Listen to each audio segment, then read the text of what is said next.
আমদিয়া গ্রামের হাফেজ মোহাম্মদ আবির হাসান, তার পিতা আব্দুল সাত্তার। লিল্লা বোর্ডিং এ সকলেই লিল্লা বোর্ডিং এর ছাত্র। নারে তাকবীর। এরপরে পাগড়ি গ্রহণ করছে হাফেজ মোহাম্মদ রবিনুজ্জামান, পিতা মোহাম্মদ আবুল কাসেম, গ্রাম মোহাম্মদপুর, গাংনী মেহেরপুর।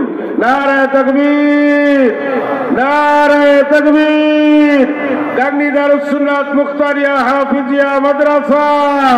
নারে তাকবীর। মদনা দরবার শরীফ। এরপরে পাগড়ি গ্রহণ করছে হাফেজ মোহাম্মদ মাসুদ রানা, পিতা মোহাম্মদ ফজলুল হক, গ্রাম চিরাইল, পূর্বপাড়া, গাংনী মেহেরপুর।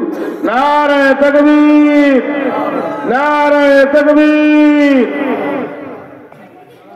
এরপরে পাগড়ি গ্রহণ করছে হাফেজ মোহাম্মদ হুসাইন ইসলাম, হাফেজ মোহাম্মদ হুসাইন ইসলাম, পিতা মতিউর রহমান, গ্রাম বাদিয়াপাড়া, গাংনী মেহেরপুর। পাগড়ি গ্রহণ করছে হাফেজ মোহাম্মদ হুসাইন ইসলাম, পিতা মতিউর রহমান, গ্রাম বাদিয়াপাড়া, গাংনী মেহেরপুর। নারে তাকবীর, নারে তাকবীর।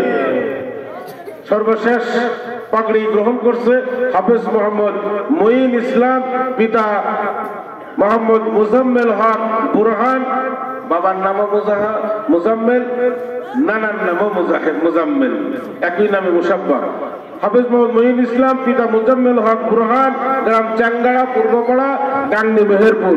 নারে তাকবীর, নারে তাকবীর।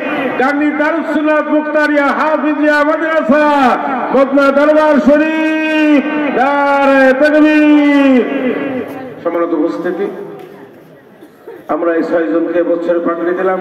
গতকালকে আমি বলেছিলাম আল্লাহ চাহে তো আপনারা দোয়া করবেন। আগামী বছর এই দিনে ইনশাল্লাহ যদি আল্লাহ পাক আমাকে আপনাকে সবাইকে যদি হায়াতে বাঁচিয়ে রাখেন, দেখতে পারবেন আমরা এই 12-র সঙ্গে আরো এই 6-এর সঙ্গে আরো 6 থেকে 7 জন যোগ করে আগামী বছর আশা করছি 12 থেকে 13 জন ছাত্রকে হেফজ শেষ করিয়ে পাগড়ি প্রদান করাবো ইনশাআল্লাহ।